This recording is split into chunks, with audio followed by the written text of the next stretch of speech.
Some folklore fall into the realm of fables. While others seem so real, we think there must be some truth to them. Well, in La Brea, we find examples of both, associated with what we Trinis call the Pitch Lake. Hello, and welcome to another edition of Science for All, a program created by NEHURST to present the issues and developments in science and technology as they relate to our everyday lives. According to villagers, La Brea's lake of asphalt offers more than just material for road paving. They claim that waters which collect in the cracks and depressions of the lake possess healing properties. This week, Science for All examines whether there is any truth to this local belief. Is Granny in fact right? Can the waters of Lake Asphalt heal? We'll visit the area and use science to help solve this mystery.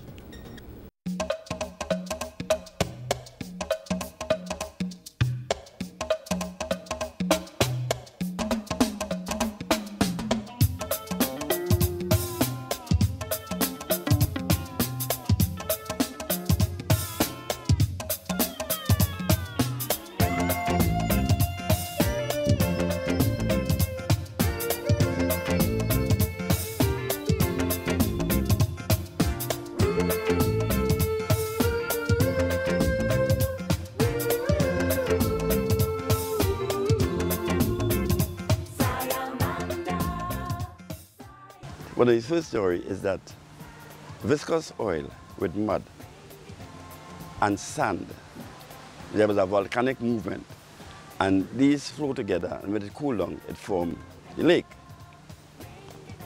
Another theory was there was a tribe, very powerful tribe living in the lake, and they fought the enemies and they won. And in the celebration of their victory, they ate the hummingbird. And that's so brought the God, the great God, that he caused the perishment of the lake.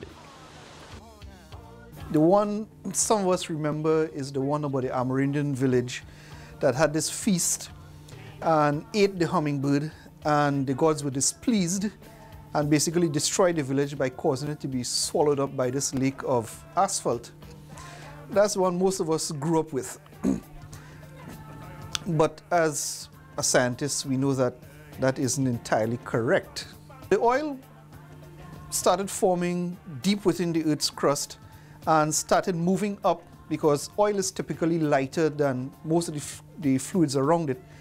And with these folds, we tend to have what we call faults, which are breaks in the rock. And these oils migrated up these faults towards the surface and basically formed this big pool of pitch. Now the pitch really is a mixture of water that has been incorporated while the oil has been moving up towards the surface, various bits and pieces of the rock which it was moving through, and sometimes some of the organic material that is also within these rocks and which has fallen in through time. So which is why the pitch is kind of a little different from oil, because a lot more impurities in it. Within the world, there are two known lakes of this type, two pitch lakes, one here in Trinidad and the other one in Venezuela.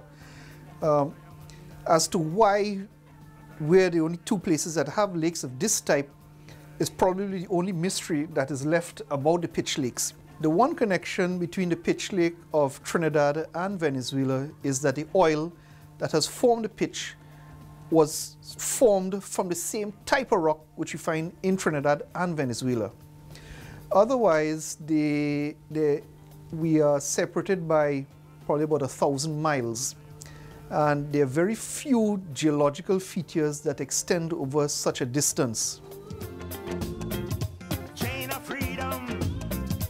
There's sulfur there, and they said that when you bathe there, and you have disease on your skin like eczemas and so on, they would vanish.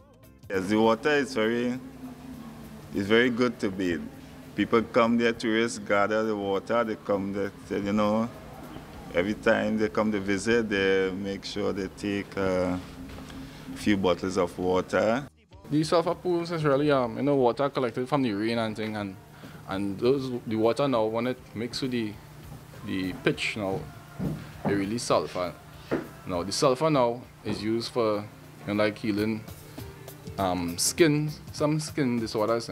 I don't think it's really a folklore per se, because if it was a folklore, I mean, people wouldn't just be going back and going back and going back for it to be cured, you know, to become cured. So I think it's just a scientific fact now, just to prove that what has been happening all the time is really and truly truthful.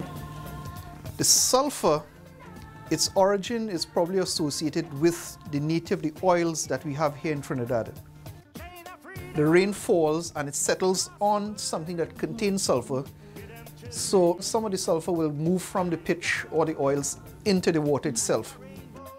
Now, most of the land-based crudes in Trinidad, if not all, are heavy crudes, and associated with a heavy crude is sulfur. The ultimate analysis of Trinidad Lake asphalt, it does have 10% of sulfur. Cross the border. Hold on, chain of colors, rhythm and music. Sulfur has been around a long time. It's one of those old minerals that contains antifungal properties, antiseptic properties that people have used traditionally for topical ailments for the skin. It is possible that the sulfur water or the sulfur present in lake asphalt may have healing properties as claimed by people.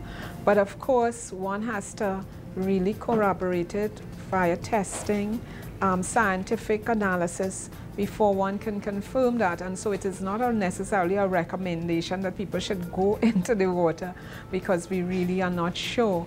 But clearly, linking traditionally sulfur and the skin, it may be possible.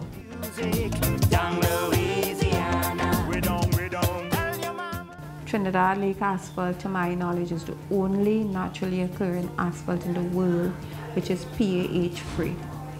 And we do have it documented, and we do have the facts, and these are the results. So to say that the asphalt is environmentally sound, yes, it is environmentally sound. Is it carcinogenic? No.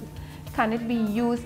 If what is in it is not carcinogenic, then what leaches out, surely, this is an inference, surely can it be carcinogenic? Our preliminary tests on water samples collected from lake asphalt indicate the presence of sulfur compounds such as sulfates and thiosulfides. The yellowish deposits we found throughout the lake also proved to be a mixture of iron and sulfur compounds. So there can be some truth to some of our folklore and traditional beliefs. You too can use science to help confirm or reject these beliefs by asking questions, making observations, experimenting, and drawing conclusions. For additional resources on this episode, or to post your comments, please visit us at www.nehurst.gov, that's gov.tt. I'm Maxine Williams. Thank you for viewing, and see you next week for another edition of Science for All. Let the sun shine, bold and bright, from pole to pole and corner to corner. Hold on, behind the bridge and across the border.